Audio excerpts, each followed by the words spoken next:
आराध्या की ये बात सुनकर उस बच्चे की आंखों में आंसू आ गए। वो आराध्या की तरफ बढ़ा और उसने उठकर आराध्या के माथे पर अपना हाथ रखा। तभी आराध्या को कुछ ऐसा पता चला जिसे जानकर उसकी रूह कांप गई। कितनी बार बोल दिया मैंने तुझे कि दूसरी शादी कर ले। ये नहीं दे सकती हमारे खानदान को वारिस। पता नहीं किस बांझ को हमने अपने घर की बहू बना लिया। तुम चिंता मत करो माँ, बस इस साल रुक जाओ।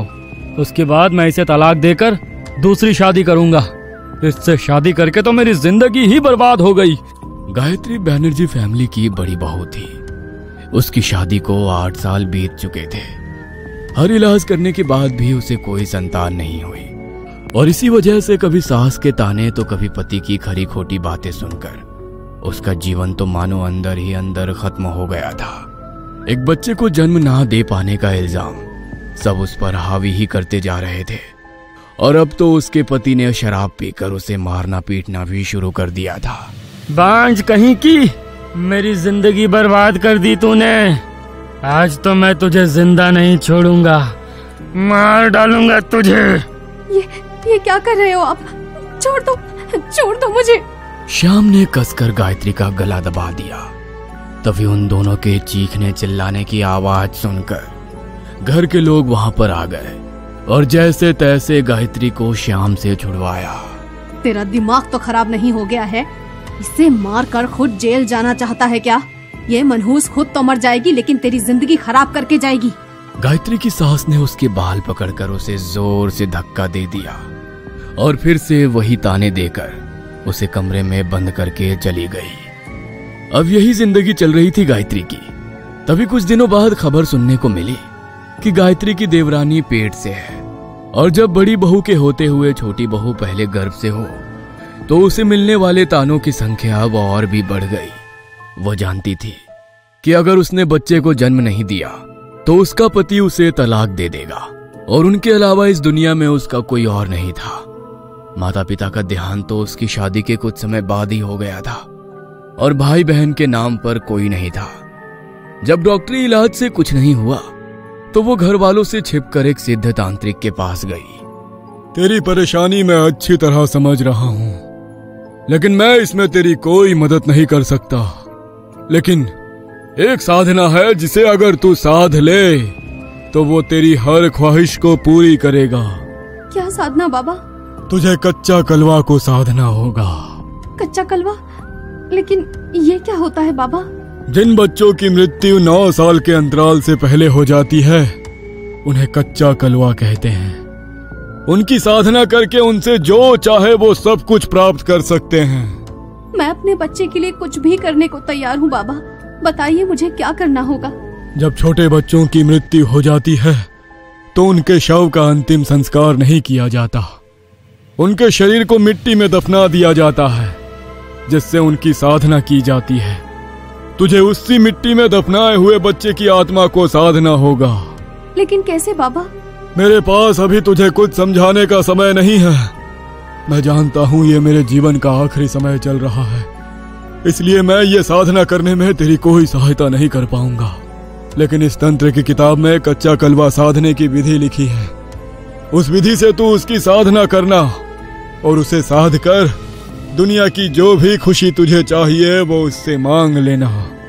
वो तुझे सब दे देगा। लेकिन इस बात का खास ध्यान रखना कि जिस कब्र को तू खोदेगी वो एक छोटे बच्चे की हो।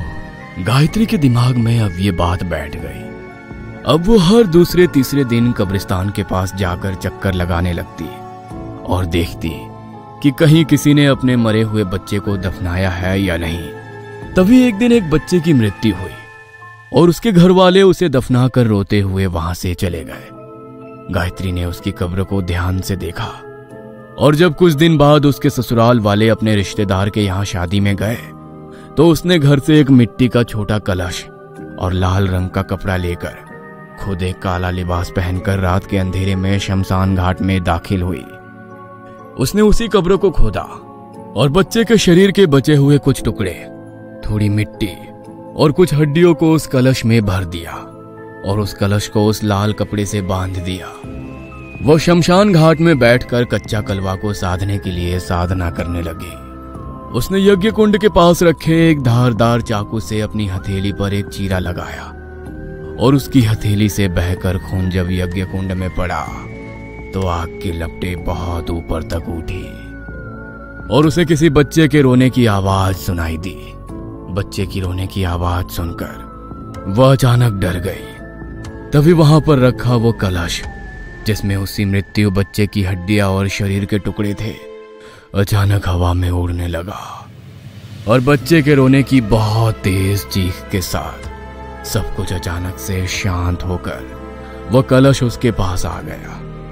वो उस साधना को करके बहुत खुश थी कि अब वो भी मां बन पाएगी। उसने उस कलश को अपने पल्लू में छुपाया और रात के लगभग 3 बजे अपने घर में दाखिल हुई। घर के सब लोग शादी में गए थे तो उससे सवाल करने वाला भी कोई नहीं था। घर आकर वो सबसे पहले अपने कमरे में गई। उसके कमरे में कुछ तंत्र का सामान बिखरा हुआ था। उसमें से उसने सिंदूर उठाया और कलश पर एक अजीब सा निशान बना दिया। उसने किताब में लिखा एक मंत्र बोला और कलश को लेकर वो सीधी अपने आंगन में गई और वहां की मिट्टी खोदकर उसने उस कलश को वहीं दबा दिया। वो उसे मिट्टी में दबाकर घर के अंदर जाने लगी। तभी उसे पीछे एक बच्चे की आवाज सुनाई दी। मैं यहाँ पर अकेला नहीं रहना चाहता, तुम मुझे भी अपने साथ ले जाओ ना। गायत्री ने तांत्रिक बाबा द्वारा दी गई उस तंत्र की किताब में कच्चे कलवे को सिद्ध करने की विधि को तो पढ़ लिया था, लेकिन वो ये पढ़ना भूल गई थी कि अगर साधना पूरी होने के बाद और कलश को मिट्टी में गाड़ने के बाद चाहे कुछ भी हो जाए लेकिन उसे पीछे मुड़कर नहीं देखना है। लेकिन जब उसके कानों में वो आवाज पड़ी तो उसने पीछे मुड़कर देख लिया। 2 दिन बाद उसके परिवार वाले शादी से वापस घर आए तो उनके होश उड़ गए। गायत्री का पूरा शरीर नीला पड़ चुका था और उसकी जीभ भी बाहर को लटक कर आई हुई थी। वो इतनी भयानक लग रही थी कि घर वाले उसे देखने की वे हिम्मत नहीं कर पा रहे थे। पुलिस इन्वेस्टिगेशन के लिए आई, लेकिन उसकी मौत के साथ साथ ये देखकर चौंक गई कि उसके कमरे में तंत्र मंत्र का इतना सारा सामान बिखरा हुआ है। अच्छा ये बताइए, ये शुरू से ही इस तरह की तंत्र मंत्र करती थी या इनकी दिमागी हालत ठीक नहीं थी? इस तरह का केस तो हमने पहली बार देखा है। इनकी हालत देखकर हमें कुछ सामान्य नहीं लग रहा। हमने बहुत बार समझाने की कोशिश की थी इंस्पेक्टर साहब, लेकिन इसने हमारी बात कभी नहीं मानी। पता नहीं हर समय बस इस काले जादू में ही लगी रहती थी। इसी ने इसकी जान ली है। देखिए इनकी जान किसने ली है और किसने नहीं वो तो हम पता लगा ही लेंगे। रघु, बॉडी को पोस्टमार्टम के लिए भेज दो। पोस्टमार्टम रिपोर्ट आई तो उसमें पता चला कि अचानक दौरा पड़ने के कारण गायत्री की मौत हो गई। लेकिन जैसी उसकी हालत थी उसे देखकर इस बात का कोई भी यकीन नहीं कर पा रहा था। लेकिन उसकी मौत के बाद उनके घर में अजीब अजीब हादसे होने लगे। कभी घर वालों को घर में गायत्री की आत्मा दिखाई देती तो कभी एक छोटे बच्चे की। गायत्री को तो सब जानते थे, लेकिन वो बच्चा कौन था कोई नहीं जानता था। सुमित्रा ने घर में शांति के लिए पंडित जी से हवन करवाया। मैं हवन करके घर का शुद्धिकरण तो कर दूंगा और आपकी बहू की आत्मा को भी मुक्ति दिला दूंगा, लेकिन उसके साथ साथ इस घर में एक कच्चे कलवे की भी आत्मा है। वो यहाँ पर बंध गई है। अगर अपनी जान की सलामती चाहते हो तो इस घर को छोड़ दो और कहीं दूर चले जाओ। वो लोग उसी दिन उस घर को छोड़कर चले गए, लेकिन उसके बाद जो भी वहां पर रहने के लिए आया उसे उसी बच्चे की आत्मा दिखाई देती। वो किसी को नुकसान नहीं पहुंचाता था, लेकिन जब कोई किसी आत्मा को अपने सामने देख ले तो डर के मारे उसे वो घर छोड़कर जाना ही पड़ता। लेकिन जब आराध्या ने उस बच्चे की आंखों में आंसू देखे और ये समझा कि उस बच्चे ने उसे कभी कोई नुकसान नहीं पहुंचाया है, तो वो उसके आंसुओं के पीछे का दर्द और कहानी जानने को आतुर हो गई। और आज जब उसने उसके पीछे की कहानी जान ली थी तो वो सब कुछ समझ गई। मैं समझ गई हूँ कि उसने अपने स्वार्थ के लिए तुम्हारी अस्थियों को साध कर तुम्हें कैद कर लिया और तुम्हारी मुक्ति का मार्ग बंद हो गया, और इसीलिए तुम इतने सालों से इस घर में भटक रहे हो। शायद तुम हमेशा सबको इसीलिए नजर आते थे कि कोई तुम्हें मुक्त करा सके, मगर कोई तुम्हें समझ ही नहीं पाया। लेकिन मैं तुम्हें और परेशान नहीं होने दूंगी।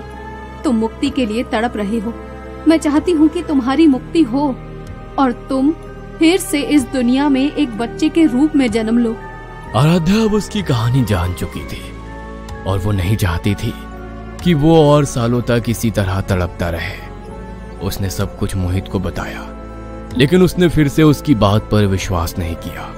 तो वो सीधे मंदिर के बड़े पुजारी जी के पास गई। जिन बच्चों की आत्माओं को कच्चा कलवा साधना करके कैद कर लिया जाता है, उनकी मुक्ति इतनी आसानी से नहीं होती बेटी। उसकी मुक्ति के लिए 21 ब्राह्मणों को एक साथ घर में बैठकर यज्ञ करना होगा, तभी उसकी मुक्ति हो पाएगी। उसकी मुक्ति का जो भी मार्ग है आप कीजिए पुजारी जी। आराध्या ने घर पर पूजा रखी। पहले तो मोहित इस बात पर बहुत गुस्सा हुआ, लेकिन जब उसने यज्ञ होते देखा और अपनी आंखों के सामने उस बच्चे की आत्मा को मुक्त होते हुए देखा, तो उसे आराध्या की सारी बातें समझ आ गई।